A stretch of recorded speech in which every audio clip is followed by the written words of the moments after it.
What does it mean when three nations decide to exit a regional economic bloc?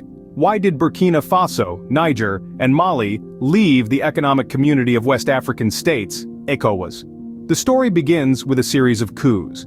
First in Mali, then Burkina Faso, each overthrowing their respective governments and sending ripples of instability across the region. As these countries grappled with their newfound realities, a mounting strain in their relations with France, a long-standing ally, added fuel to the fire.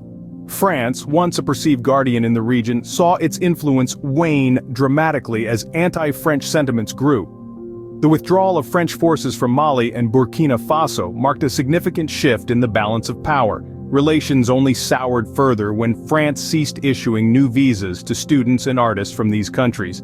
In the face of these developments, the ECOWAS community found itself in a precarious position. The bloc, established to foster economic integration and collective security, now had to contend with an internal fracture that threatened its very foundation. As we can see, the coups and change in international relations were the catalyst for these countries' exit from ECOWAS.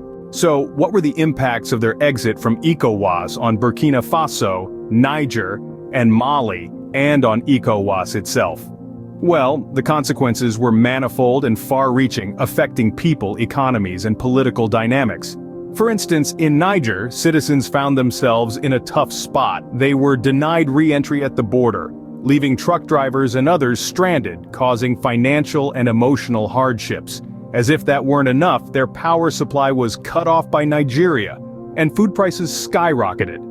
Over in Burkina Faso and Mali, they weren't faring much better. The exit from ECOWAS, coupled with strained relations with France, led to a significant decrease in French influence. This was a major shift, as France had been a long-standing ally and supporter. The change left a vacuum of power that had to be filled, dramatically altering the geopolitical landscape. But the impacts weren't just felt in these three countries.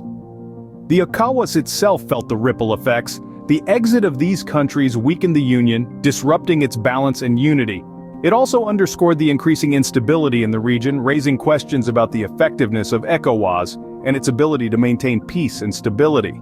The exit from ECOWAS had significant impacts on the people of these countries, as well as the geopolitical dynamics of the region. Now that we've seen the consequences, what can we learn from the exit of Burkina Faso, Niger, and Mali from ECOWAS? This monumental shift serves as a reminder that international relations can significantly impact regional alliances.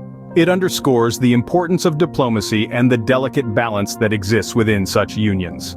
The exit of these countries from ECOWAS also highlights how geopolitical decisions don't exist in a vacuum. They directly affect the lives of everyday people, from stranded truck drivers at the border to small business owners whose livelihoods are impacted by halted commercial activities. Moreover, this development brings to light the broader geopolitical implications. The withdrawal of France's influence in these African nations and the arrival of new partnerships, such as those with Russia, mark a significant shift in the global power dynamics.